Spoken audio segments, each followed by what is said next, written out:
Bonjour,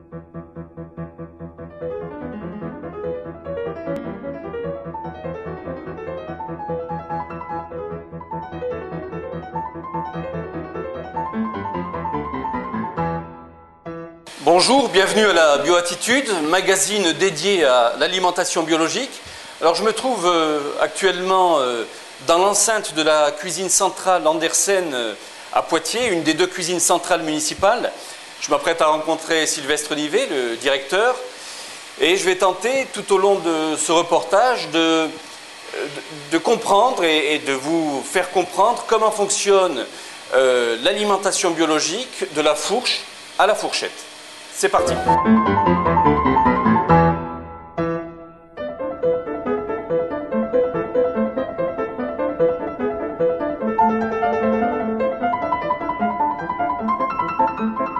Sylvestre Nivet, bonjour.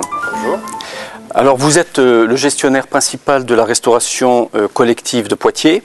Restauration collective qui est en train de devenir la restauration municipale puisque hormis la restauration scolaire, la ville de Poitiers assure désormais les approvisionnements des crèches, des foyers pour personnes âgées, le portage de repas à domicile, les centres d'hébergement de réinsertion sociale. Je crois que ça tourne autour de 6000 repas jour, c'est bien ça? Voilà, tout à fait. Aujourd'hui, à partir de 2 cuisines centrales et de quelques cuisines qui sont restées en cuisine sur place, on fabrique à peu près 6000 repas par jour, principalement à destination des écoles, des groupes scolaires, les enfants de maternelle, d'école élémentaire, pour à peu près 4500 repas par jour, et puis des crèches aussi, qui sont livrées à partir de cette cuisine centrale où nous sommes, ainsi que des foyers de personnes âgées et une activité un petit peu particulière qui est le portage de repas à domicile à destination des personnes âgées qui restent chez eux. Ça, c'est fabriqué sur notre autre cuisine centrale, qui est la cuisine centrale de Tony Lenné. L'ensemble de ces repas fait à peu près 6000 repas par jour. Pour tout vous dire, on tourne autour de 900 000 repas par an. Très bien. Donc Tony Lenné, Andersen, deux sites de production, deux grandes cuisines en fait, pour un approvisionnement quotidien de 6000 repas jour environ. Très bien. Comment vous procédez? Parce que j'imagine que 6000 repas jour, c'est pas simple à gérer. Alors en fait, dans la restauration de collectivité, il y a deux aspects. Il y a l'aspect du front office, c'est-à-dire les restaurants scolaires et les cuisines qui les approvisionnent, et puis un aspect logistique assez important, puisque cette restauration collective répond aussi à un certain nombre d'obligations sur le plan sanitaire, puisqu'on nourrit quand même à peu près 6000 repas, 6000 personnes tous les jours, donc il faut s'assurer d'une sécurité alimentaire et aussi d'une sécurité nutritionnelle, c'est-à-dire on ne donne pas la même chose à manger à des enfants des crèches qu'à des enfants d'école, qu'à des personnes âgées. Les besoins nutritionnels ne sont pas les mêmes.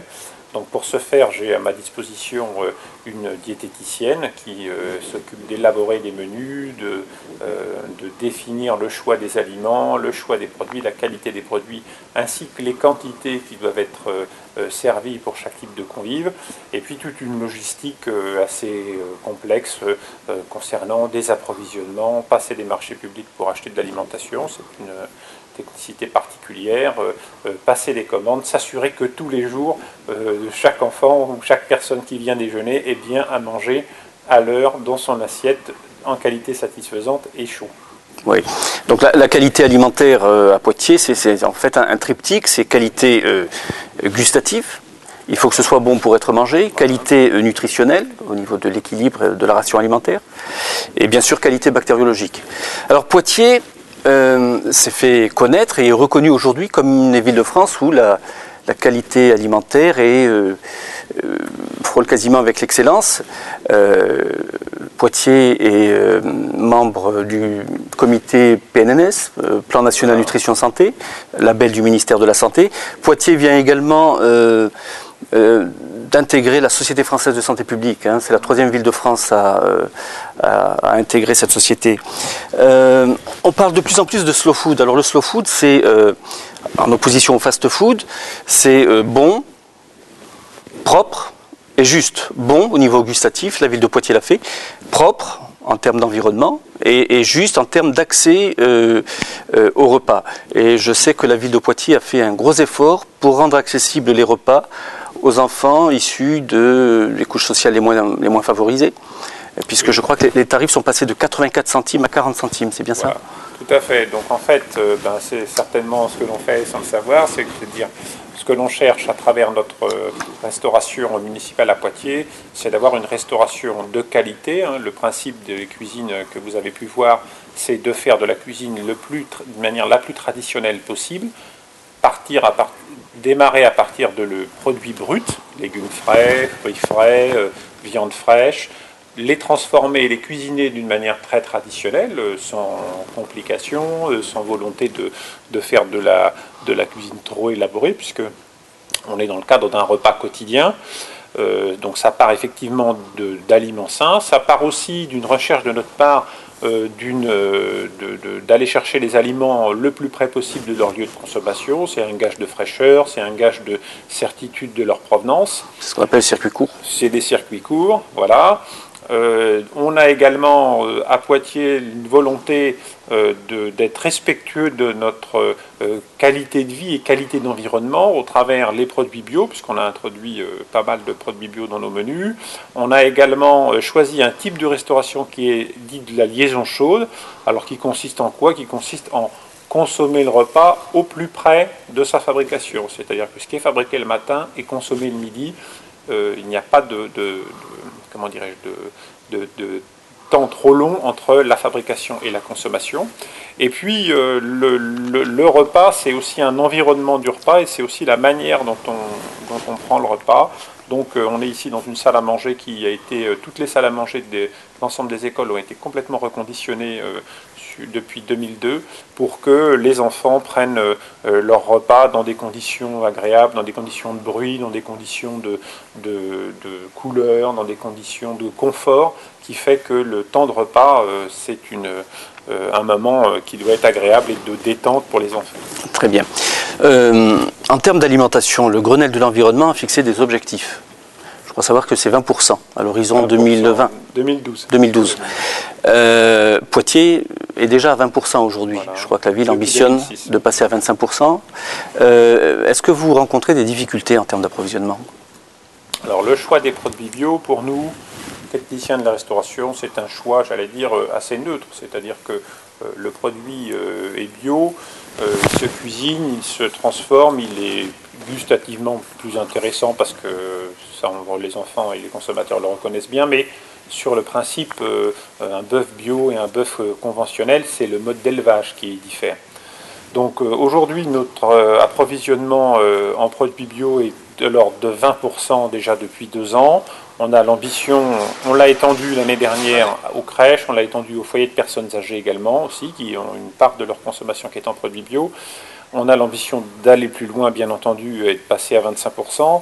La problématique aujourd'hui, c'est que la demande sur les produits bio est assez forte, puisque le Grenelle de l'environnement a fixé à 20% de la consommation alimentaire des collectivités en produits bio, sauf que les filières, que ce soit les filières de production ou les filières de distribution de produits bio, ne sont pas encore suffisamment bien structurées pour répondre aux critères d'approvisionnement des collectivités. Donc ce que l'on souhaite également, dans un souci de responsabilité, c'est et ça le Grenelle de l'environnement ne l'a pas exprimé d'une manière suffisamment claire, c'est aussi de s'approvisionner en produits bio d'une manière locale, régionale ou de proximité, parce que le déficit de production des produits bio conduit déjà et conduirait à terme à aller rechercher des approvisionnements très lointains. Donc ce n'est pas le but recherché. Donc aujourd'hui, la difficulté, c'est qu'il faut que toutes les filières se structurent pour qu'elles puissent répondre à cet appel assez important des collectivités en termes de consommation de produits bio. La chance qu'a eu la ville de Poitiers, c'est de partir avant les autres, donc ça veut dire que nous, on a déjà un certain nombre de fournisseurs, même si certains, on avait récemment rencontré des problèmes. Néanmoins, on a déjà, nous, dans notre portefeuille, un certain nombre d'approvisionnements en bio qui sont fiables et qui fonctionnent assez bien. Très bien, donc on le voit, la demande est très largement supérieure à l'offre. Hein. Aujourd'hui, c'est le cas. Oui, aujourd'hui, c'est le cas. Lorsque l'on raisonne en approvisionnement de proximité et en approvisionnement maîtrisé et cohérent par rapport à notre demande. C'est vrai que sur certaines familles de produits, l'offre est déficitaire. Très bien.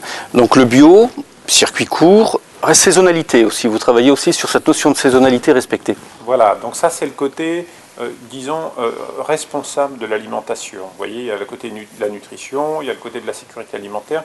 Ce qu'a voulu également faire la ville de Poitiers au niveau de son alimentation, c'est une restauration responsable, c'est-à-dire considérer que l'acte de manger tous les jours, c'est au demeurant un acte anodin, néanmoins c'est un acte éco-responsable.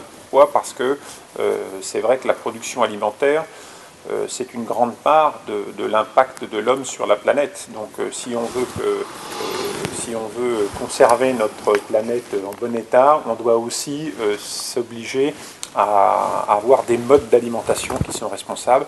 La saisonnalité, consommer les produits au moment où ils sont récoltés, c'est quand même quelque chose de relativement simple à faire.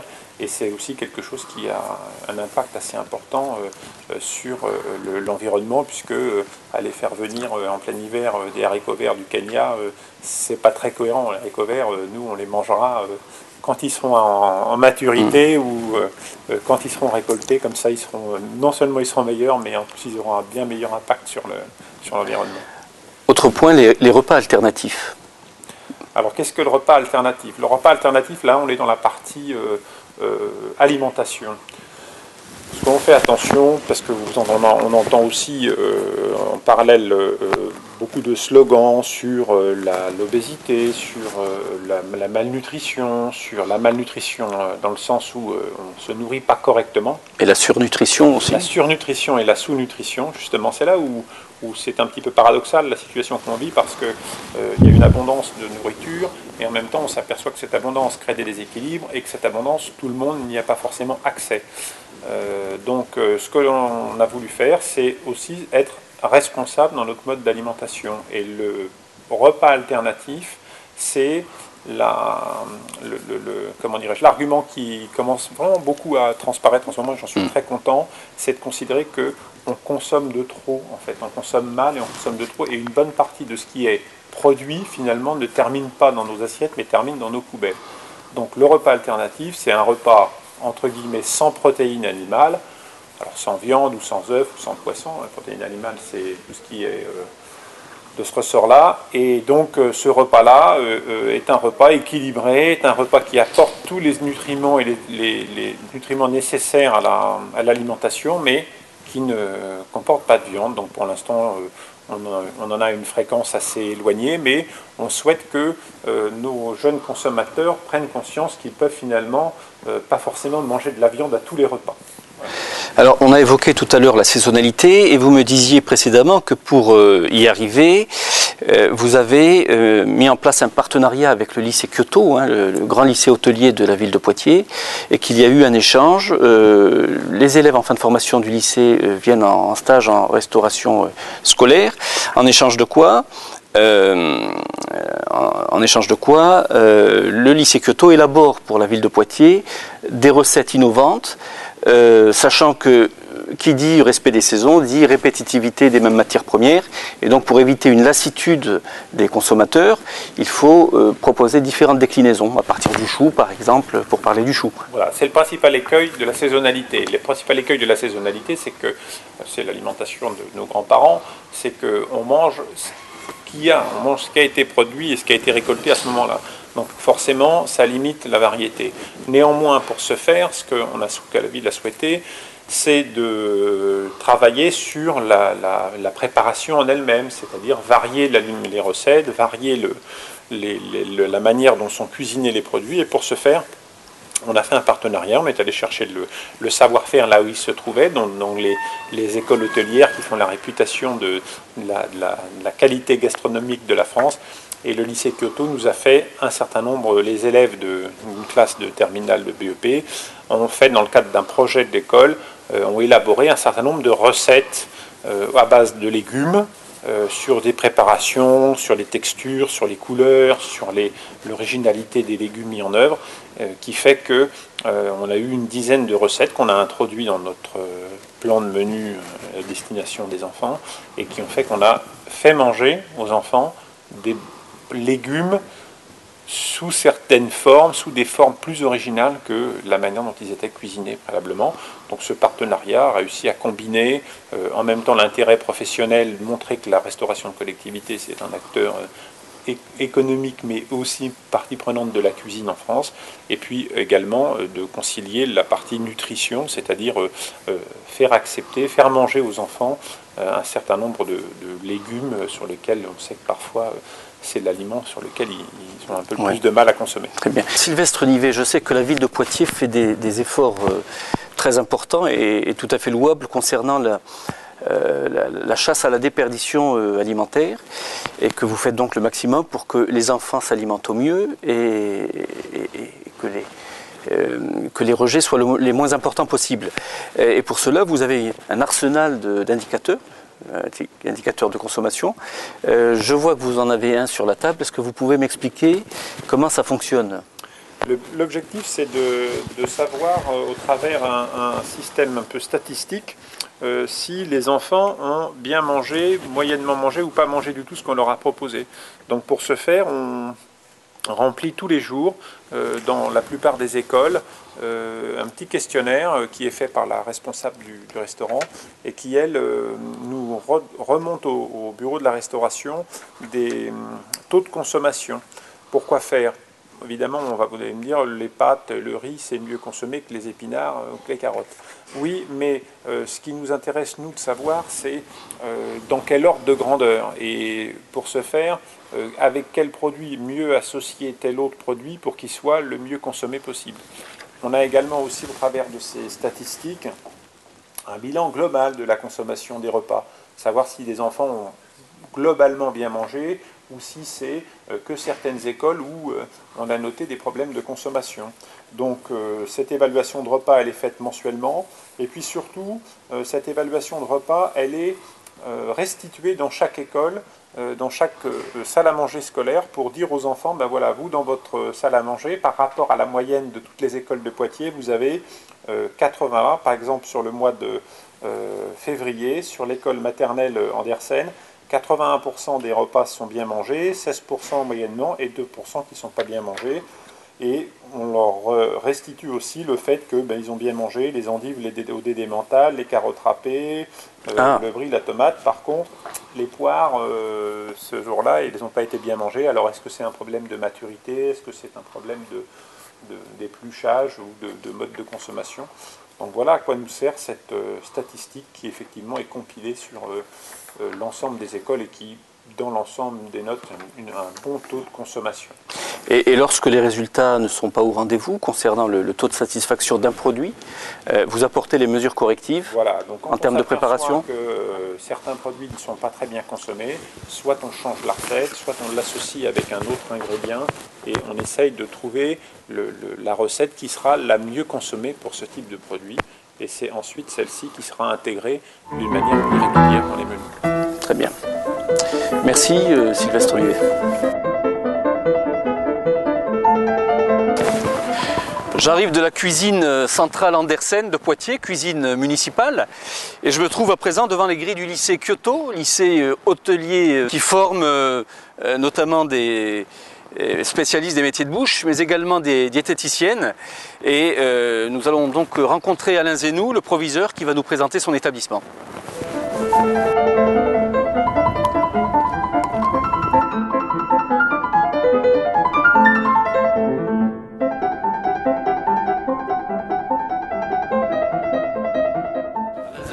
Monsieur Boucharet, bonjour. Bonjour, merci de bienvenue recevoir Village TV.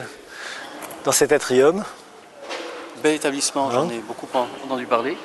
Voilà, donc là on est dans l'atrium, dans un peu le cœur du lycée. Je dirais que c'est pratiquement la place du village en fait. C'est le lieu de rencontre, tout afflue, les enseignants, les élèves. Et l'établissement est conçu pour que, à ce niveau-là, au rez-de-chaussée, on ait tous les éléments de vie sociale en fait. Autant l'infirmerie, la salle des professeurs, la vie scolaire, le foyer des élèves, les salles de réunion, tout est prévu à ce niveau-là. Donc c'est vraiment le lieu de rencontre de l'établissement. Oui, ça semble être très convivial, hein. On voit les enseignants, les professeurs se croiser. C'est ça. C'est un lieu de passage, de rencontre, on s'y arrête aussi. Voilà. Combien d'élèves? Alors cette année, on a 400 élèves approximativement, voilà, répartis sur 3 filières. Une filière hôtellerie-restauration, qui dépend de l'éducation nationale. Oui.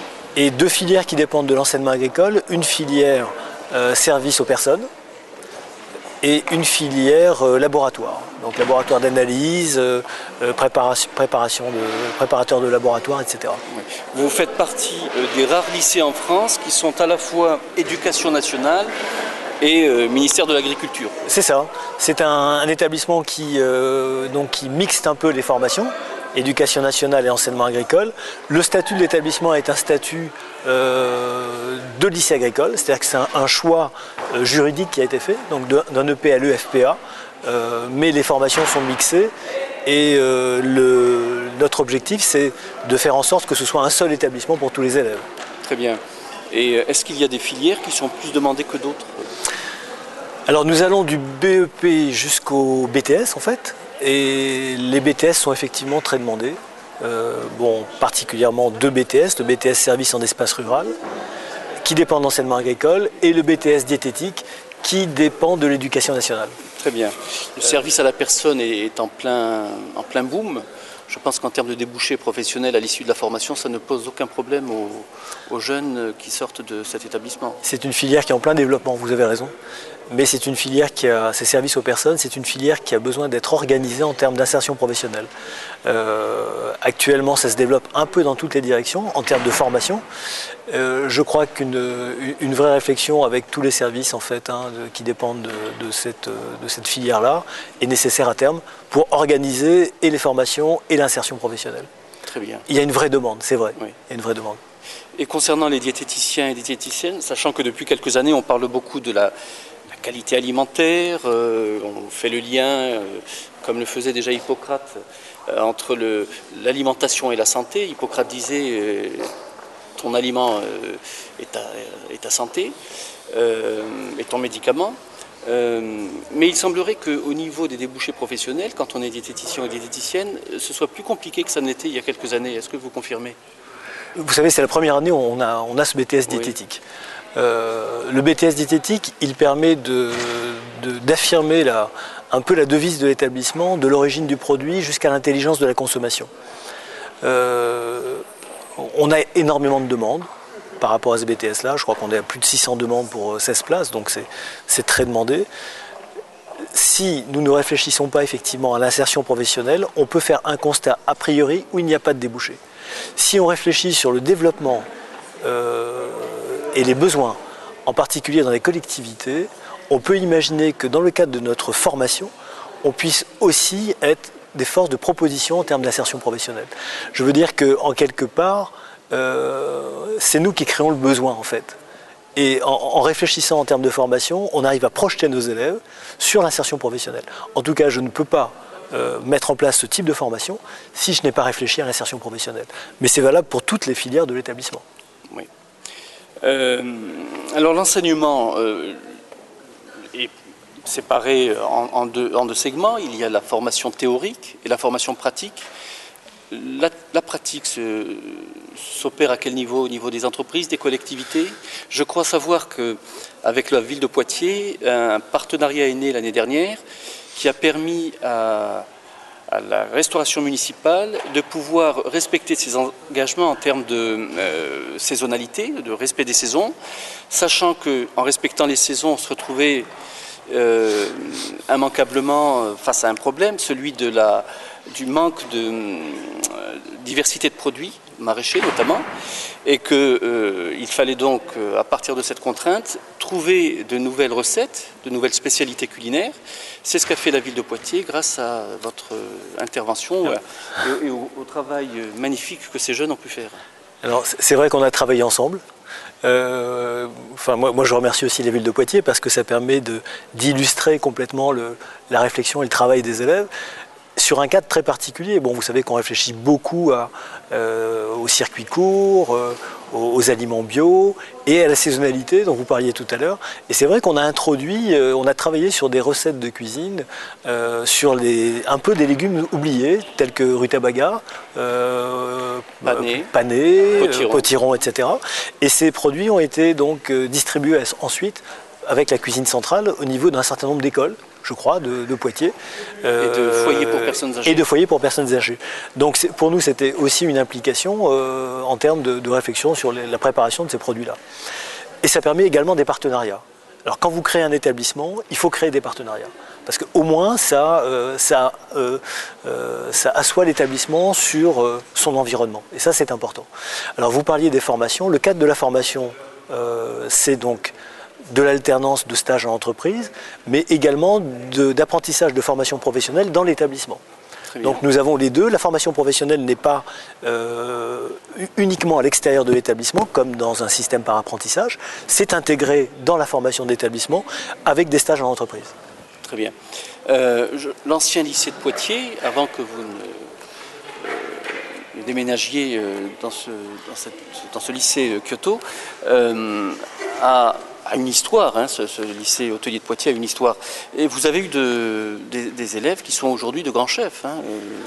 Je lis la presse, moi, assez régulièrement. Oui. Et je sais que certains sont restés fidèles à la ville de Poitiers, puisqu'ils vous rendent visite assez oui. régulièrement. Alors nous avons, oui, c'est vrai que nous avons des élèves qui sont, par rapport au lycée hôtelier, des élèves qui sont répartis un petit peu partout dans le monde, en fait. Hein, puisque, bon, nous avons des... Vous pouvez en citer 2 ou 3 ? Alors je peux en citer facilement parce que bon, on a une association d'anciens élèves et on a mis en place un système de parrainage. C'est-à-dire que les anciens élèves parrainent les nouvelles formations. Alors je pourrais parler de Monsieur Morandini qui est maître d'hôtel au Meurice à Paris et qui a parrainé une formation et qui s'est engagé par la suite à trouver des emplois pour les élèves, pour nos élèves. Donc nous avons cette année 3 élèves qui travaillent au Meurice à Paris et qui étaient chez nous en formation l'année dernière. Je pourrais citer une autre marraine également, Madame Gautron, qui est partie elle un peu dans le monde et qui se retrouve maintenant en Hollande et qui assure pour nous un partenariat avec un lycée hôtelier en Hollande, toujours dans le cadre de l'insertion professionnelle. Oui, je crois qu'il y en a aussi un qui est du côté d'Annemasse dans un... Il y en a un qui est du côté d'Annemasse et qui a ouvert également. Alors il a repris une très belle entreprise il y a 2-3 ans et qui est encore parrain de promotion. Oui. Très bien. Vous avez donc une association d'anciens élèves. Est-ce que vous avez aussi une banque de candidatures pour les élèves en fin de cursus qui souhaitent trouver un emploi? Est-ce que vous êtes en relation avec les collectivités, avec les entreprises? Alors on a un site sur notre site établissement lycéekyoto.eu européen. Nous avons une banque d'offres d'emploi qui se développe au fur et à mesure. Nous sommes en relation avec toutes les entreprises, bien sûr, localement et nationalement. Très bien. Écoutez, on va visiter ce beau bâtiment. Vous voulez qu'on commence par le... Je vous suis. Allez, vous me suivez.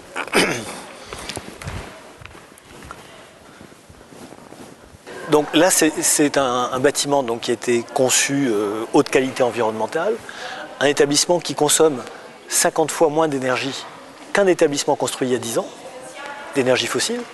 Donc il y a un certain nombre de nouvelles technologies qui sont mises en place, panneaux photovoltaïques, on a une cuve de 1000 m3 enterrée qui permet de chauffer l'ensemble de l'établissement pendant une grande partie de l'année, et puis de la cogénération à base d'huile de colza.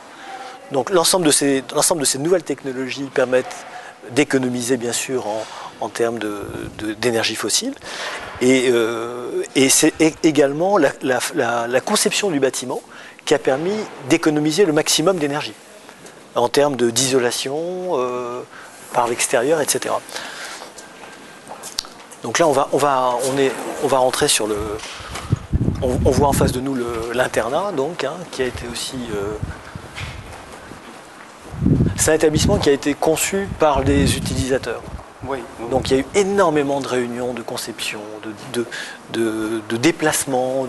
Je me souviens avec les enseignants, on a déplacé la salle des professeurs avec l'architecte, en fait, hein, visuellement, de façon virtuelle. On l'a déplacée avant que de la réaliser, quoi, en fait. Donc là, on est dans la plaine, ce qu'on appelle la plaine, avec l'internat, et on se dirige donc vers les différents ateliers et la demi-pension. Beaucoup d'internes?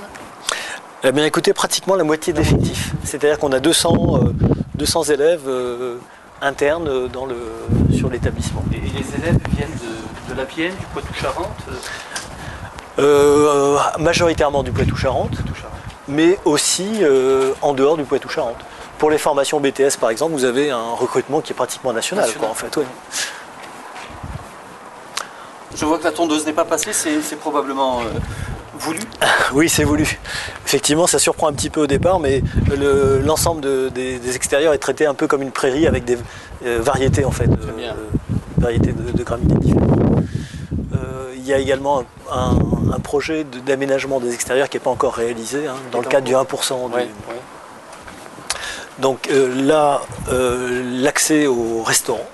Donc là, on est sur l'atelier restaurant pédagogique. Et entre chaque atelier, on a à chaque fois donc soit des petits jardins à thème, tels que jardin des simples, vous voyez, ou des jardins plutôt de décoration en fait. Très bien. Je présume que l'usage d'intrants chimiques est proscrit. Proscrit, complètement, oui. Donc là, l'atelier cuisine, le deuxième atelier.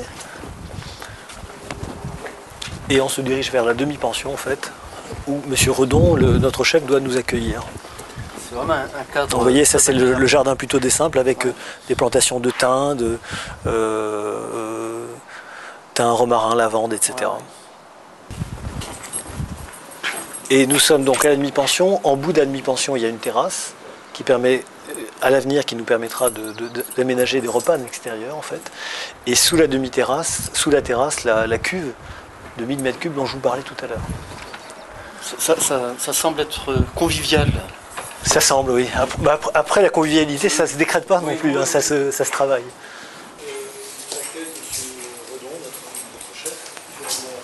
Bonjour Monsieur Zenou. Je vous présente Monsieur Bouchareb. Bonjour, enchanté. Merci de nous recevoir. Merci. Je crois que Monsieur Bouchareb avait juste une petite question à vous poser. Oui, je voulais savoir comment ça se passait avec les jeunes. Est-ce qu'ils étaient plutôt sélectifs lorsqu'il s'agissait de s'alimenter, ou est-ce qu'ils étaient plutôt faciles, bons clients, je dirais? Alors je crois qu'en règle générale, on peut dire qu'on a des élèves qui sont de bons clients, mais avec faut dire que l'équipe de cuisine donc, développe un large choix d'entrées. Chaque jour à peu près, nous avons 7 à 8 choix d'entrées. En dessert, à peu près 2 à 3 choix de dessert, plus après le plat de résistance, accompagné de 2 légumes au choix. Très bien. Donc je vois, c'est un self. C'est un self, oui.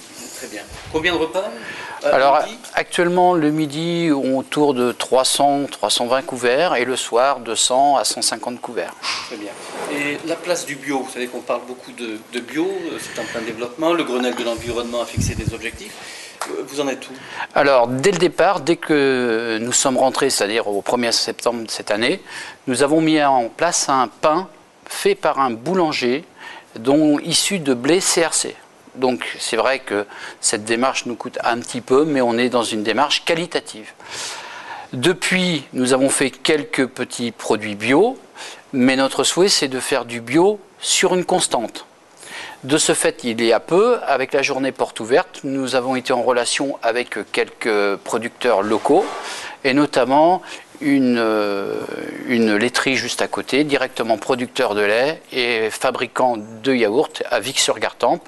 Et donc, nous avons pris un engagement de travailler d'une façon régulière avec eux pour essayer donc, pour eux, de travailler avec nous et pour nous de diminuer le coût du prix d'achat. Vous privilégiez vous aussi les approvisionnements en circuit court? Oui, en circuit court. Notamment hier, j'ai pris relation donc, au niveau des fruits et des légumes à la demande de M. Zenou. Et donc, on va avoir une traçabilité par rapport aux producteurs, encore une fois de plus, locaux. Oui. Parce que je rappelle, l'idéal, en fait, ça n'est pas de faire du bio pour le bio. La démarche doit être globale. Hein. C'est du bio et autant que faire en circuit court. C'est ça. Et pour nous particulièrement, dans un cadre éducatif, c'est aussi de faire de l'information et d'éducation à ces produits, à la façon d'acheter ce type de produit. Donc on ne peut pas dissocier la consommation des produits bio sans une information des usagers et une éducation également. Donc ça fait partie de la même démarche de l'établissement. Enfin, ça doit être intégré dans la même démarche. Et dans le projet d'établissement, c'est intégré de toute façon. Et d'ailleurs, à ce titre-là, la journée porte verte avait été une grande réussite parce qu'en partenariat avec les élèves aussi, notamment les bacs SMR1, on fait un travail de fond énorme et on a travaillé ensemble sur ce projet pédagogique. Donc nous, équipe de cuisine, on est très contents et très satisfaits de partager ce projet-là. Et pour les portes ouvertes, on avait mis en place un marché des producteurs locaux au sein de l'Atrium où nous étions tout à l'heure. D'autant plus que vos élèves pourraient être de bons critiques, ils sont déjà en partie dans le métier. Certains, ceux qui font par exemple l'hôtellerie, oui. Oui. Voilà. Est-ce qu'ils sont demandeurs de bio? Demandeurs, je crois qu'il faut faire la démarche et de l'information. Plus on fera d'informations, et meilleure sera la démarche. Mais je crois qu'en fin de compte, dans le devenir, ils le sont. Mais c'est eux qui vont le sentir et le ressentir. Mais c'est à nous de donner cet impact, je pense. Et M. Redon travaille avec aussi la classe de BTS diététique sur la réalisation des repas, les équilibres, etc.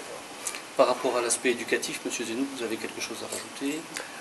Je rajoute simplement que le travail de M. Redon est intégré dans l'ensemble du travail de toute équipe.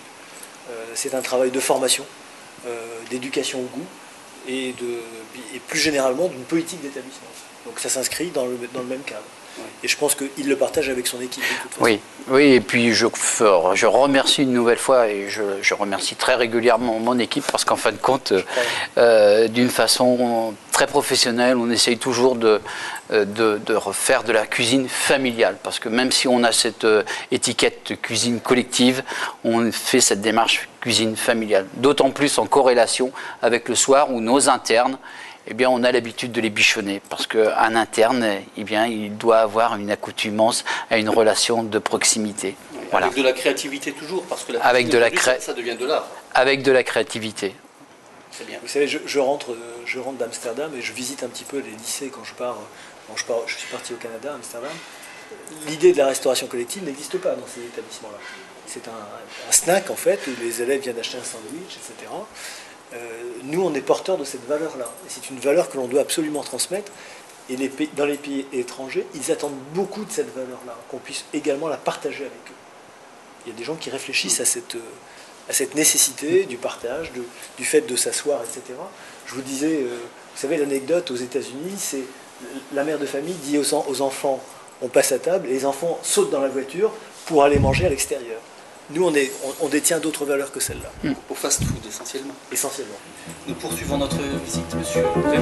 Monsieur Redon, merci beaucoup. Merci bien. Merci, bonne journée. Merci, au revoir.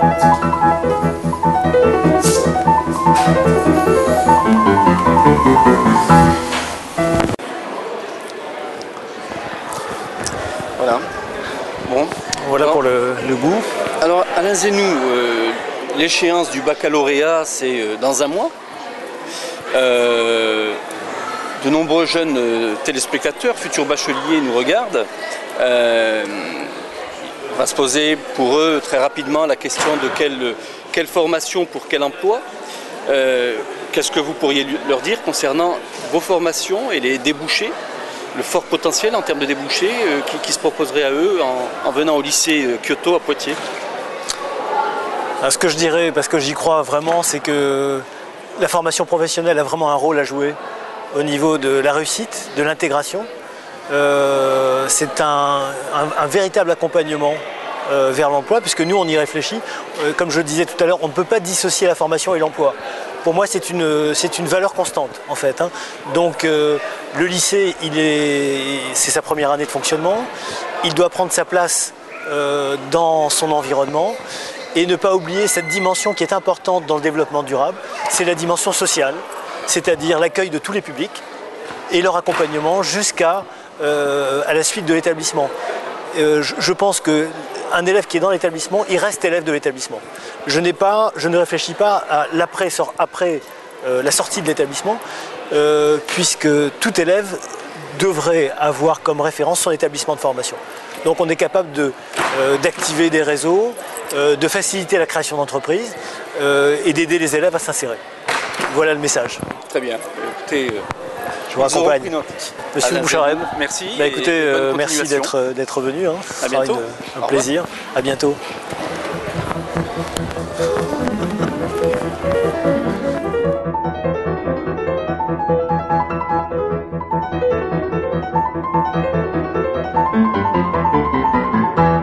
Alors je suis à présent sur l'exploitation agricole de Robert Sangeli, qui est un maraîcher du Grand Poitiers spécialisé dans le bio.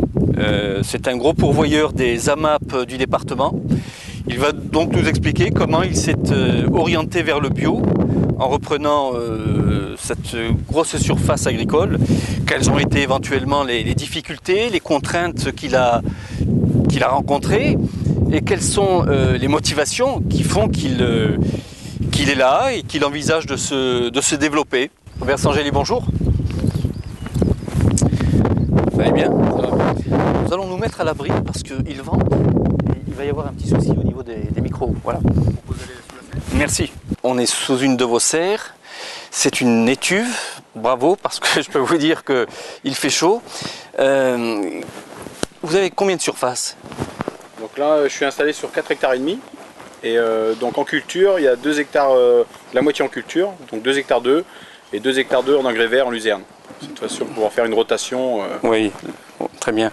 Et vous êtes en agriculture biologique depuis combien de temps? Donc je suis installé moi depuis janvier 2009, donc 1 an. Et donc le terrain, il était en jachère depuis 92, moi une friche depuis 92. Oui. Donc ça m'a permis de passer en bio directement la première année. Sans passer par la phase de conversion, voilà, qui peut être de 2 ou 3 ans, donc c'est souvent très bien. Et qu'est-ce que vous nous proposez comme produit Alors, moi je suis essentiellement donc, en maraîchage diversifié. Donc diversifié, l'année dernière, on proposait 45 familles de légumes. Oui. Donc ça va du légume ratatouille au légume pot-au-feu, soupe. Donc là, sous la serre, essentiellement, ça va être des gourmands de soleil et de chaleur, comme la tomate, l'aubergine, poivron, piment. Et ensuite, à l'extérieur, on va basculer sur des courgettes, des melons, des pastèques. Donc là, je reconnais les plants de tomates. Oui. Et j'observe qu'il y a quelques gourmands. Ça se fait comment, le retrait manuellement, bien sûr? Tout est manuel. Hein. Donc là, pour l'instant, les tomates, alors... nous, c'est un peu notre objectif, c'est d'intervenir le moins possible. Donc pour l'instant, on les laisse progresser. Ensuite, on descendra des ficelles pour les tutorer. Oui. Et ensuite, on enlèvera les feuilles, quelques feuilles du bas et les gourmands. Donc les gourmands, effectivement, c'est ce que vous avez repéré là. Voilà. Bon. Et quelle est votre clientèle? Comment vous vivez de votre agriculture? Donc nous, c'est essentiellement l'orientation, c'est circuit court. Pour surtout l'échange, c'est-à-dire c'est plus que production de légumes et vente de légumes, c'est derrière aussi un conseil aussi bien sur la nutrition, ça c'est la partie à mon épouse, oui. et conseil au niveau culinaire et variétés, et ça nous permet de pousser un peu plus loin, de présenter d'autres légumes qui sortent un peu du commun, ou des légumes anciens un peu oubliés. Et donc nous essentiellement la commercialisation c'est en AMAP, oui. Sur l'université, les grandes goules, et en vente directe sur le champ, les vendredis après-midi. Et après un surplus en épicerie spécialisée. Oui. Et vous constatez une marge de progression intéressante, ou il faut continuellement se bagarrer, se faire connaître? Nous, première année, on n'a fait aucune publicité. Et on a fait plutôt plus de refus que de... Oui. On n'arrive pas à fournir les premières années par rapport à la demande. Hein. Oui. On a refusé des restaurants. Oui. On a refusé aussi au niveau des AMAP, on a été obligé de réduire le oui. nombre de paniers. Je sais qu'au niveau des AMAP, les demandes explosent et malheureusement la production ne suit pas, ce qui pose un problème. Et quelles sont vos perspectives d'évolution en termes d'agriculture biologique? Est-ce que vous pensez vous développer? Tout à fait. Nous, par rapport donc à la surface, comme j'ai 4,5 hectares, donc on aurait la possibilité en fait, d'embaucher une personne et de doubler. C'est-à-dire en gros, nous sur une année, on est capable de fournir sur 2 hectares l'équivalent de 120 familles semaine. Oui. Après, si je double, donc ça fait 240. Donc après, on peut envisager la restauration collective et autres. Après, les freins que l'on va avoir, donc c'est l'embauche. Mais bon, comme la commercialisation va suivre, ça sera comblé. Mais après, nous, c'est le stockage. Comme on est en première année d'installation, je ne suis pas encore installé tout à fait. Je n'ai pas de hangar. Les politiques s'y mettent aussi au bio. Hein. Le Grenelle de l'environnement prévoit 20% de bio. En France, c'est clair, nous ne les avons pas. ce qui va nécessairement impliquer des importations. Et donc vous allez être mis en concurrence avec des agriculteurs de pays tiers, avec des coûts de production moindres, malgré le différentiel transport. Et comment vous allez faire? Est-ce que ça ne vous inquiète pas? Nous, encore une fois, on se positionne sur le... On va plus loin que la production et la livraison et la vente. Donc on reste en saisonnalité. Oui. C'est des serres froides, hein, il y aura jamais de chauffage. Et aussi derrière, il y a tout l'apport conseil et circuit court. Donc là, il y a un contact. Quand je fais mes livraisons de mes paniers, par exemple, il y a 2 heures de contact, d'échange avec le consommateur ou le mangeur. Oui. Et donc, c'est pas un achat sur une impulsion, paf, je prends et je m'en vais. Hein. Donc là, il y a vraiment un échange. Et ça, on y retourne, quoi. Les gens ont besoin de savoir où c'est produit, comment c'est produit, qui le produit. Et nous, on mise surtout là-dessus. Hein. Oui, il y a cette curiosité, vous la percevez? L'année dernière, on a fait un petit sondage justement après au niveau des Amapiens. Et on a quand même réussi à déplacer plus de 50% des Amapiens sont venus au moins 2 après-midi sur le champ. Alors AMAP, vous allez expliquer AMAP, c'est une association pour le maintien d'une agriculture paysanne. Donc ça a démarré dans le sud de la France. Maintenant on dénombre plusieurs au niveau national. Et donc c'est un engagement qui va assez loin au niveau des consommateurs. Ils s'engagent à l'avance pour un panier semaine, qui paye à l'avance, donc c'est vraiment de la graine au panier. Donc moi ça m'évite de faire des emprunts de trésorerie. Et ils s'engagent aussi au niveau, par exemple là j'ai subi la tempête, j'ai perdu une serre, donc ils sont venus un week-end m'aider à la démonter et l'évacuer. Ouais. Chose que tout seul, j'aurais mis des mois. Vous évoquiez les emprunts et donc la finance. Est-ce que lorsque vous vous êtes installé, vous avez senti un soutien financier, j'entends? Est-ce que les collectivités sont intervenues pour vous aider, vous encourager? Collectivités, non. Alors c'est vrai qu'ils ont la demande, ils en parlent beaucoup. Après, moi, au niveau soutien, non, mais c'est en même temps, j'ai envie de dire, c'est pas leur rôle, on ne demande pas à être soutenu financièrement, mais ça peut être des soutiens, on va dire, qui à mes yeux ne leur coûtent rien financièrement. Genre, par exemple, moi j'ai besoin d'un bâtiment, comme je suis sur la Cap, faut revoir un peu la zone du PLU, c'est une zone qui n'est pas constructible. Donc on me dit c'est dans 2 ans. Donc dans 2 ans, moi ça me fait 3 saisons. 3 saisons à bidouiller entre guillemets avec dans le garde provisoire. Donc ça me bloque dans mon développement. Ouais. Et j'ai envie de dire, on est plusieurs dans ce cas-là. Donc les consommateurs sont prêts, les agriculteurs on en a. Nous je fais partie d'une association où on regroupe beaucoup de jeunes qui veulent s'installer. Après on a la difficulté de trouver du foncier. Et quand on a trouvé le foncier, après il faut qu'on ait les capacités de pouvoir s'installer quoi. Dans de bonnes conditions pour pouvoir stocker le légume, travailler l'hiver, lavage de légumes au chaud, quoi, à l'abri du vent. Et vos contraintes, vos obstacles, les obstacles principaux, vous les situez pour moi, comment? c'est essentiellement pouvoir s'installer correctement, c'est-à-dire l'avenue du hangar qui me fait venir l'électricité. Voilà, parce que là actuellement on fonctionne avec un groupe, donc tout ça c'est du temps de perdu, il faut charger, il faut décharger, et puis c'est de la pollution aussi au niveau fuel, quoi. Vous ne regrettez pas votre choix? Ah non, du tout. Ouais. Bon, écoutez, vous allez nous faire visiter votre exploitation. Oui, avec plaisir.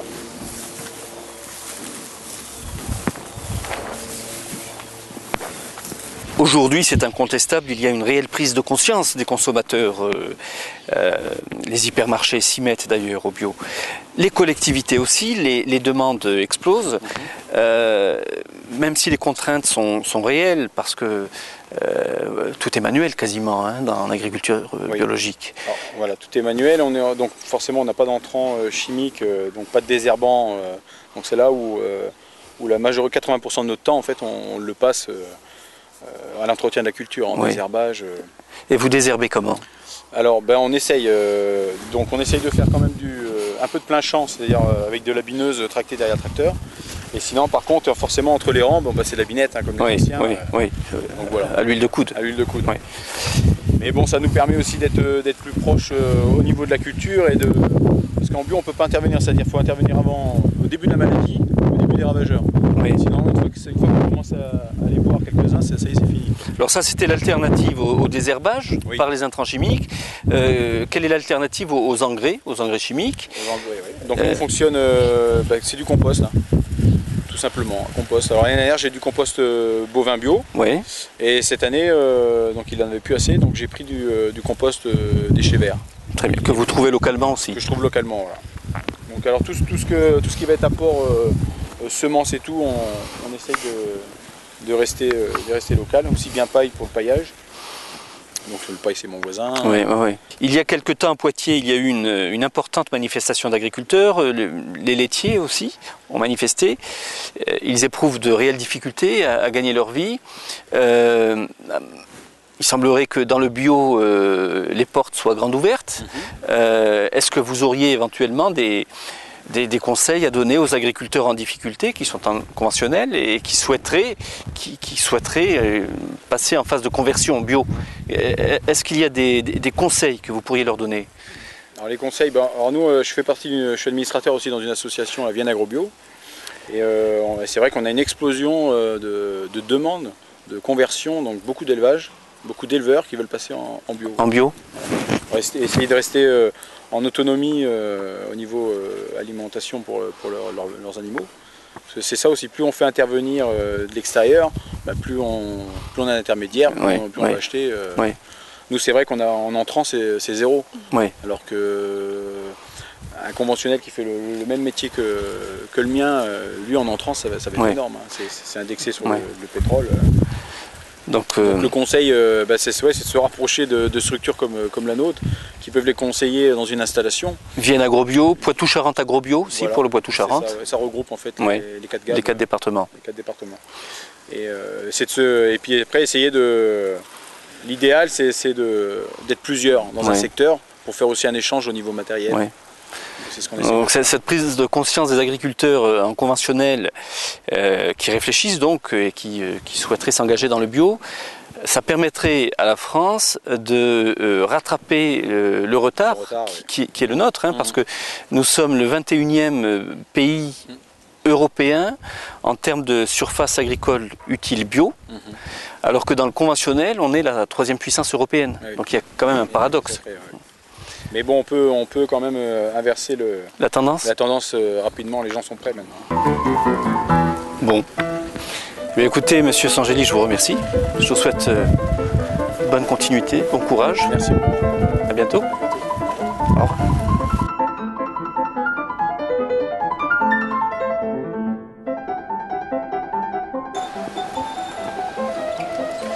De retour des paniers de la forêt.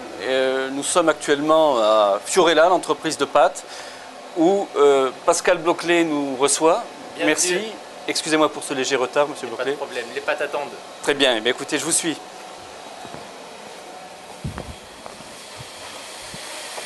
Et nous sommes actuellement dans la zone de production de votre entreprise Fiorella. Expliquez-moi comment vous en êtes arrivé là, parce que vous avez repris l'entreprise en 2005. Voilà. Donc après mon parcours au Futuroscope, j'ai souhaité avoir une expérience d'entrepreneur et surtout dans la production, parce que c'est quelque chose qui m'anime beaucoup. Et donc Fiorella était une entreprise à bon potentiel de développement. Et 5 ans après, ce que je peux dire, c'est que j'en suis vraiment ravi. Très bien. Vous étiez au Futuroscope dans la restauration déjà? Voilà, j'ai démarré dans la restauration et après donc, mon poste a évolué. J'ai dirigé l'exploitation du Futuroscope pendant quelques années. Très bien. Votre prédécesseur était lui aussi dans les pâtes. Oui. Seulement lui était dans le conventionnel. Voilà. Vous avez opéré une conversion, vous êtes passé au bio. Pourquoi? Voilà, donc Maurizio qui a créé Fiorella en 1991 était sur des marchés plus traditionnels. Moi, la reprise de Fiorella, j'ai voulu la réorienter sur des marchés plus spécifiques, et entre autres le bio, sur d'autres marchés aussi en cachère halal, mais le bio en tout cas est pour moi la plus grosse progression depuis 2 ans. Vous avez une demande en cachère et en halal aussi? Voilà, donc j'ai une demande en cachère halal et en cachère halal bio. Donc ça veut dire que cette double certification va m'ouvrir encore de nouveaux marchés. Très bien. Quelle est votre clientèle à ce jour? Aujourd'hui, mon entreprise travaille sur 2 secteurs bien différents. Le premier, des industriels qui font des plats cuisinés bio et pour lesquels je leur fournis moi la matière première crue et eux pour les recettes les mettent en barquettes micro-ondables qu'on trouve dans toutes les grandes surfaces. Et ma deuxième clientèle, ce sont les grosses collectivités. Donc là en ce moment, on est en train de fabriquer pour la cuisine centrale d'Angoulême qui me commande environ 200 kg toutes les semaines de pâtes fraîches bio qui seront servies donc, dans toutes les écoles d'Angoulême. Très bien. Et les circuits de distribution traditionnels comme les JMS, non. Je ne me suis pas mis sur ce créneau-là parce que pour le moment, donc, je suis équipé moi pour faire plutôt du gros conditionnement pour les industriels ou les collectivités. Le marché de la GMS, j'y réfléchis avec du plus petit conditionnement et ça sera une échéance d'ici 1 an ou 2. Très bien. Et les circuits de distribution spécialisés bio? Voilà. Ouais. Donc ça, par contre, ce circuit-là, je vais essayer de l'activer beaucoup plus rapidement parce que la demande est importante sur des produits comme ça de qualité, hein, en bio. Donc là, c'est quelque chose que je vais activer d'ici le prochain semestre. Ouais. En termes de production, ça représente quoi tous les jours? Donc là, on fabrique à peu près 1 tonne tous les jours. Hein, on fait 200 kg à l'heure. Donc on produit pendant 5 heures. Et derrière ça, donc Laurent, qui est le chef de production, et l'équipe, ils en ont pour 1 heure à nettoyer l'ensemble du laboratoire pour le désinfecter complètement. Je présume que vous êtes en plein développement. Oui. C'est généralement ce qui se passe quand on est dans le bio. La demande est forte. Énorme. C'est vraiment une croissance exceptionnelle. Donc vous voyez, l'an dernier, moi, mon chiffre d'affaires bio sur le total représentait 5%. En 2010, je vais me situer entre 20 et 22% de mon chiffre d'affaires total. Très bien. Alors, les pâtes, c'est de la semoule, des œufs. Il est assez difficile d'innover et de réfléchir à la mise au point de nouveaux produits. Est-ce que vous avez néanmoins des idées Voilà, donc la pâte, c'est très traditionnel. C'est de la semoule de blé dur, des œufs mélangés, hein, donc pétri. Moi, la réflexion que je mène, c'est sur toujours des marchés de niche. Hein, et je sais que les marchés du sans gluten ou du sans allergène ne sont pas très fournis en matières premières, hein, de qualité ou dans le choix. Et donc moi, je suis en train de réfléchir et donc les tests qu'on fait en ce moment, c'est sur ce domaine-là. Oui, parce que on le voit dans les écoles, les PAI, les protocoles alimentaires individualisés explosent. Les enfants sont allergiques de plus en plus jeunes. Il y en a de plus en plus, malheureusement. Donc il y aurait effectivement un marché. Si vous aviez des suggestions ou des conseils à donner à des collègues industriels de l'agroalimentaire qui réfléchissent à une conversion en bio, oui, qu'est-ce que vous pourriez leur dire? Ils vous regardent là. Mais écoutez, hein, dans le bio, il y a vraiment donc, de l'activité à développer.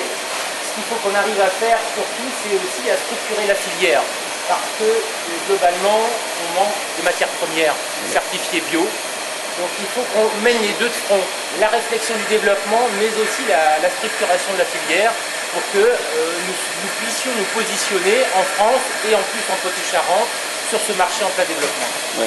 Alors vous parliez du déficit en France en matières premières agricoles, bio.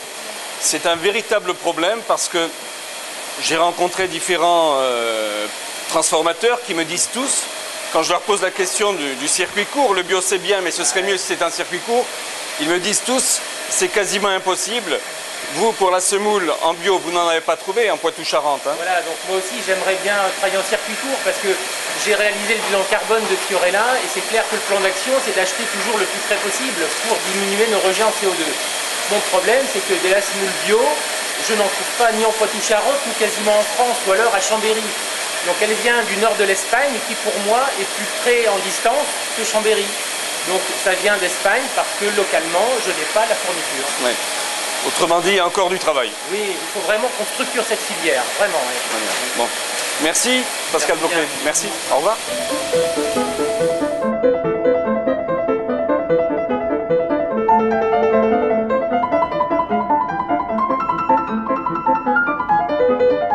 Donc après avoir visité l'entreprise Fiorella, entreprise spécialisée dans la fabrication de pâtes bio, me voici devant le groupe scolaire Micromégas, école maternelle, où nous allons voir comment les enfants s'alimentent. Madame Desraux, bonjour. Bonjour monsieur. Merci de nous accueillir. Je vous en prie, c'est avec plaisir. Comment les enfants ont mangé aujourd'hui? Alors, ils faut très bien manger. Très bien manger, regardez vous-même dans les plats. Ils ont bien mangé. C'est du bio, c'est vrai. C'était tagine. Tagine de bœuf. Et en entrée? La salade avec la salade d'endive, oui, avec des petits morceaux de pommes. Très bien, ils ont apprécié aussi. La salade d'endive, ça se mange pas trop quand même. Hein. Ouais. Et en dessert? Et en dessert, on a des yaourts bio avec des petites galettes. Très bien. Voilà. Mais le bio, ça a plus de goût et je pense quand même, je trouve que les enfants le mangent un petit peu mieux. Oui. Hein? Eux sont petits, ils ne font pas trop la différence, oui, à leur âge. Oui, oui, oui. Mais chez les grands, bon, Oui. ils commencent à prendre plus de goût et oui, je pense que chez les grands, il y a une différence quand même. Oui, voilà. Bon. Eh bien, écoutez, je vous remercie. Merci. Au revoir, madame.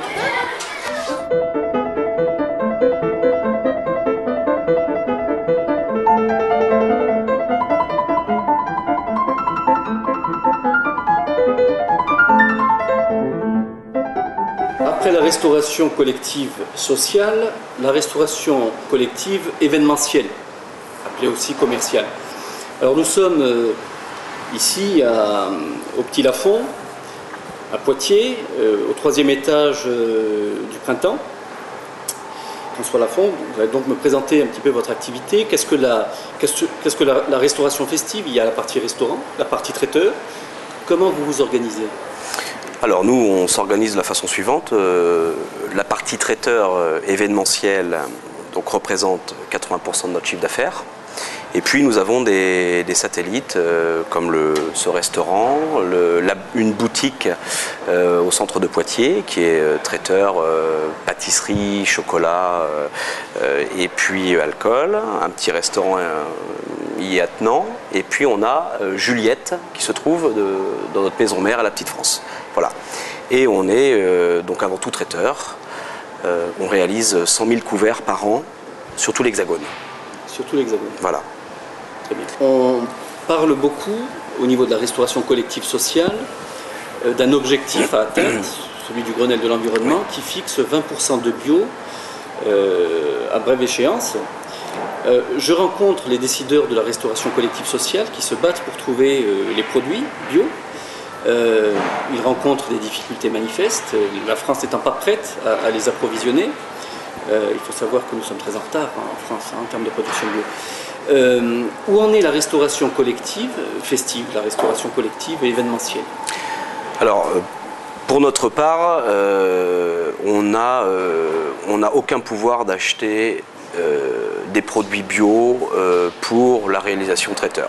C'est quasiment impossible parce que on n'a pas les filières, on n'a pas l'offre.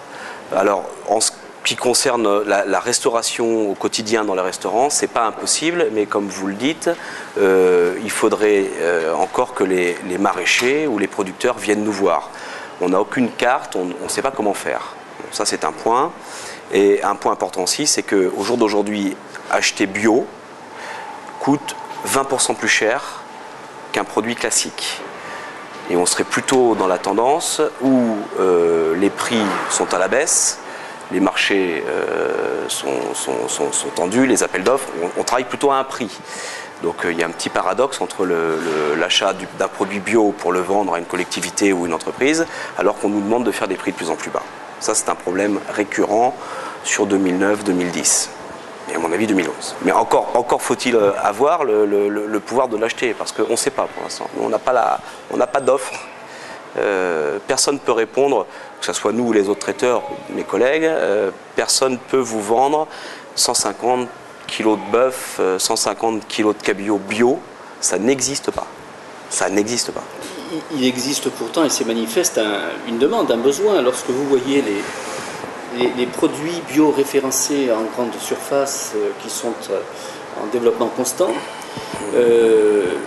et que la clientèle, les consommateurs d'une manière générale sont très attachés à cette notion d'alimentation saine, oui. Ne craignez-vous pas de vous marginaliser en ne répondant pas à ces demandes? Non, moi je pense surtout que le produit bio est pour l'instant lui marginal. Voilà, j'en suis persuadé, et que ça correspond à une clientèle assez élitiste pour la simple raison que ça coûte, à mon avis, plus cher qu'un produit normal. Alors, je rencontrais, pas très loin d'ici, au théâtre, il y a quelques jours, Colline Serrault, donc la réalisatrice du film qui semble connaître un grand succès. Film sur l'écologie, solution locale pour un désordre global, et elle trouvait insensé que l'on ne propose pas systématiquement à tous une alimentation indemne d'additifs chimiques ou d'intrants chimiques, que ce soit les phytosanitaires en production agricole ou les conservateurs, les colorants au moment de la transformation. Et puis les scientifiques sont nombreux, de plus en plus, à affirmer que les pathologies lourdes de type cancer sont essentiellement dues à la malbouffe, suralimentation, mauvaise alimentation. Est-ce que vous ne pensez pas objectivement que le bio serait quand même la solution, ou une des solutions qui permettrait de sauvegarder son... Si vous voulez, moi, le bio, si demain, et j'aimerais bien avoir la solution locale d'achat, si demain, en ce qui concerne ne serait-ce que déjà les légumes et toute la filière maraîchère, on me propose une solution d'achat correspondant à mes besoins, je suis pas contre, si vous voulez, l'introduire dans mon système de commande. En ce qui concerne la qualité intrinsèque du produit, le plus basique soit-il, carottes, tomates, je ne suis pas vraiment certain que ça va se ressentir in fine dans l'assiette du client, voyez-vous. Quand on fait une manifestation pour une entreprise dans un palais des congrès ou dans un lieu insolite, je ne suis pas certain que le message de travailler du bio pour cette entreprise à l'instant T soit vraiment bien valorisé. Au jour d'aujourd'hui, j'en suis pas vraiment certain en traiteur. Maintenant, à plus petite échelle, par exemple ici, si je veux faire l'été, si je veux faire 6 mois bio par exemple, j'aurai une bonne communication, j'aurai un meilleur impact parce que ça va peut-être toucher des gens plus concernés, des gens, vous voyez, la personne individuelle va peut-être sentir, voilà, ça va peut-être lui faire du bien quelque part de manger bio. Bon, je ne suis pas persuadé qu'on sente vraiment la différence et ça, faudrait vraiment faire des... Je ne suis pas persuadé qu'une très bonne purée de carottes, même si les carottes sont achetées chez un maraîcher à Vendeuvre, une carotte bio, vous voyez, je suis pas vraiment... Je pense pas qu'on trouvera la différence. Et ça me gêne un petit peu parce que la différence dans l'assiette, on la verra pas. Et quand vous travaillez sur 100 000 couverts, si on achète bio, que ça coûte plus cher pour nous, on aura du mal déjà à impacter cette différence de prix, mais bon, soit la différence, on ne va pas la voir. Et pour nous, traiteurs, si vous voulez, on travaille déjà sur la qualité de nos produits, de la façon dont c'est fait, artisanalement. On va plutôt communiquer sur nos labels quali-traiteurs, parce qu'on a un label qualité, on va travailler là-dessus. Pourquoi pas, je ne sais pas, dans les 10 prochaines années, introduire peut-être ce label bio, un label bio, mais on va plutôt être bio dans nos produits d'entretien, dans notre façon de travailler, dans notre être éco-citoyen, vous voyez, le bio vraiment dans la fourniture de matières premières, chez les traiteurs, alors à moins que la surface de production soit multipliée par 100, mais au jour d'aujourd'hui, chez nous, c'est pratiquement irréalisable. Alors vous me disiez à l'instant que personne ne ferait la différence entre une purée bio et une purée conventionnelle. J'en suis persuadé. En termes gustatifs. Ah oui, j'en suis persuadé. Vous en êtes convaincu? J'en suis persuadé. Persuadé. Est-ce que vous ne croyez pas quand même, objectivement, qu'au long des années, au fil des années, cette accumulation d'intrants chimiques dans votre organisme... ça je sais pas. Oui. Voilà. Mais... Est-ce que vous, quand certains disent les additifs chimiques, vous savez, ceux qui ne sont pas spécialement contre, qui vous diront les additifs chimiques dans l'industrie agroalimentaire, ils sont en très petite quantité, présents en très petite quantité, c'est ce qu'on appelle les ADJ, les doses journalières admissibles, les DJA. Les DJA, c'est vrai, une fois de temps en temps, c'est vrai que ça ne peut pas faire de mal, enfin je ne pense pas, mais est-ce que vous ne pensez pas sincèrement que l'accumulation de ces DJA, ces doses journalières admissibles au fil des jours, durant des mois, des années, peut avoir une incidence sur la santé? J'en sais rien, ça, j'ai pas d'avis, enfin j'ai pas d'avis là-dessus, si vous voulez, parce que je n'y connais rien, mais là où on pourrait, à mon sens, travailler, je rejoins un peu votre avis dans le sens où c'est complètement grotesque de faire venir des tomates d'Espagne quand j'en ai vraiment besoin, parce que j'en ai vraiment besoin au mois de février. Je préférerais, et c'est là plutôt qu'on va essayer de travailler, parce que c'est l'acte un peu éco-citoyen qu'il faut travailler, et notre association des traiteurs de France travaille là-dessus. Je serais plutôt pour travailler avec des gens de la région, hein, des locaux, des maraîchers, où on serait peut-être sûr d'avoir un produit plus contrôlé quant à sa manière de le faire pousser, que plutôt d'acheter des choses, parce que là vraiment je ne maîtrise pas. C'est vrai qu'il ne faut pas me demander d'où vient une palette de courgettes ou une palette de céleri au mois de février, j'en sais rien. Moi le principal quand je la reçois, c'est que je la reçois pour faire mes produits, voilà, mes recettes. Par contre l'impact sur la santé, écoutez, je pense qu'il y a des spécialistes, c'est sûr que c'est... On va, parce qu'on a, si vous voulez, il y a tellement de demandes, il y a tellement de production, on demande des fraises au mois de février, on demande des groseilles, des cassis, à un moment donné, c'est sûr qu'il faut les avoir. Donc on est plutôt attaché à avoir n'importe quoi, n'importe quand, que de savoir si c'est une répercussion nocive sur la santé. C'est vrai, sûrement. Donc, le bio, oui, pourquoi pas? Oui, pourquoi pas. Le circuit court, je vous sens attaché aux approvisionnements locaux. Oui, la saisonnalité, pas trop. Si, la saisonnalité, nous traiteurs, c'est-à-dire que je ne fais pas à grande échelle de fraises, de coins, enfin du coin, de groseilles, de produits d'été, je ne les fais pas en hiver, autant que faire se peut, on ne le fait pas. Mais est-ce que, au jour d'aujourd'hui, est-ce que, avec les tenants et aboutissants du commerce, est-ce que vous avez encore le droit de dire non à un client? C'est ça le problème. Et moi aujourd'hui, j'ai pas vraiment le droit de dire non à un client. Je peux le conseiller. Si vous voulez, si vous avez, c'est qu'une question d'argent. Si vous avez quelqu'un qui veut, vous êtes obligé de lui faire, dans la limite du raisonnable. Mais comme on trouve de tout, à toute saison, le client, il faut peut-être aussi le responsabiliser. Le client le responsabilise, mais si vous voulez, on travaille nous avec des sociétés qui sont sensibles. Hein. Il y en a, bon, si vous voulez, nous on nous demande de temps en temps tous les marchés auxquels on a répondu sur le bio, si vous voulez, on a été incapable de le faire.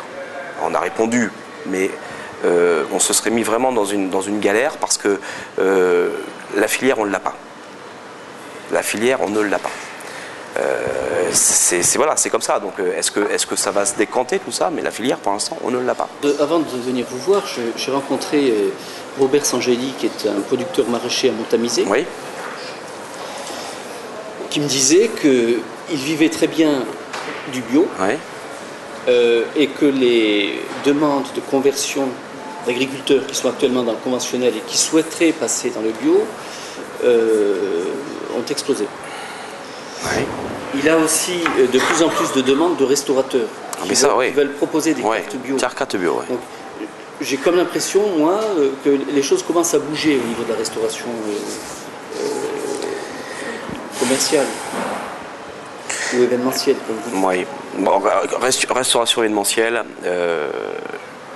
je suis persuadé que c'est pas pour tout de suite pour eux, ça c'est certain, parce que d'abord ça leur demanderait,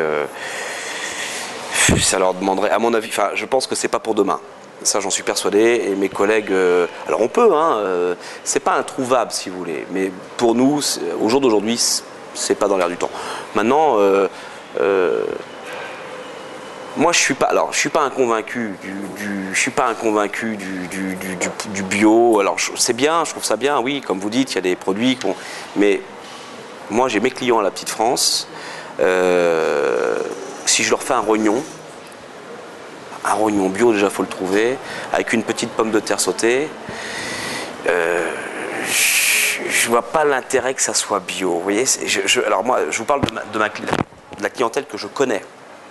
Je vois pas l'intérêt de faire ça chez moi. Je vois pas. Alors, est-ce qu'on peut ici peut-être, parce que j'ai pas la même clientèle, j'ai une clientèle au centre-ville, j'ai une clientèle féminine, peut-être plus intéressée par ça. La clientèle, moi j'ai des hommes d'affaires à la Petite France qui sont peut-être moins concernés par ça. Ils s'en foutent, ils préfèrent peut-être boire un bon chinon.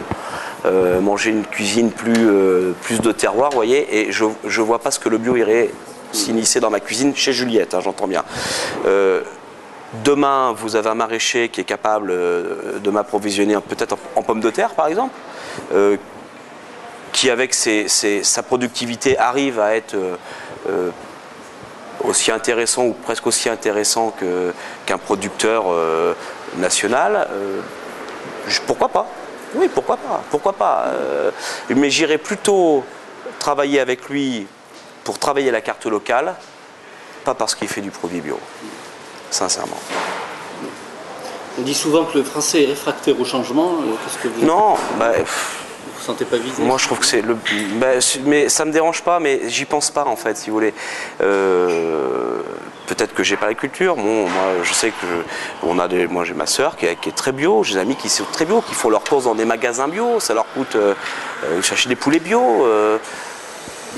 Moi je vois, le problème c'est que je sais pas, est-ce que je trouve qu'on en fait trop, est-ce que je vous dis, je préfère aller, vous voyez, vous faites le marché le dimanche, travailler avec les maraîchers, ils font pas du bio et vous achetez oui, ils le font, mais j'irai pas, c'est pas ce qui ira, j'irai pas forcément acheter chez lui. Une bonne gariguette, j'ai pas vraiment besoin qu'elle soit bio, vraiment dans le propre sens du terme, je vois pas. Ça ne me parle pas. Alors c'est vrai que donc quelque part, bon, je vais pas me mettre à dos tous les producteurs bio, mais quelque part c'est compliqué après de l'introduire chez. Vous voyez ce que je veux dire? Je travaillerais plutôt sur une démarche éco-citoyenne pour la gestion de mes déchets alimentaires qui sont énormes. Là, ça. C'est pas indissociable. C'est complètement, mais bien sûr, c'est pas indissociable. Je serais plutôt, et c'est ce que je fais déjà. Je travaille sur tous mes produits de plonge, donc qui sont bio, parce que ça, je trouve que ça a vraiment un impact sur la nature. Puis à l'arrière, ma santé, on va dire peut-être que je sais pas, j'y pense pas. Enfin, voilà, peut-être manger plus sainement, mais ça après moins gras, ça me parle plus. Vous voyez, faire des choses plus légères pour l'été. Bon, moi le bio, voilà, on ne sait pas, on attend. Est-ce qu'un jour on nous la posera presque? J'en sais rien. Peut-être qu'un jour on nous la posera. Ce sont peut-être nos amis téléspectateurs qui demanderont du bio en restauration. Peut-être. Festive, en restauration commerciale, enfin c'est en tout cas le consommateur qui décide. Absolument, et on s'adapte. Hein. Si demain la demande est à 60% bio, il faudra bien qu'on s'adapte. Et tout le monde s'adaptera. Parce que le problème c'est de rester, je pense que si demain on partait sur du bio, on serait marginal. Donc on ne pourrait pas on serait mauvais. Nous on suit la tendance du marché. Voilà. Et je vous dis pour l'instant c'est le prix, donc il y a un petit décalage. François Lafont, merci. Merci beaucoup. Cette émission arrive à sa fin. Je vous invite à nous rejoindre lors de la prochaine émission qui sera consacrée à la formation et à l'emploi. Donc le titre sera « Une formation pour un emploi demain ». Ça sera diffusé juste avant le baccalauréat, donc à une période où les élèves de terminale chercheront une voie professionnelle porteuse en termes d'emploi. Je vous remercie.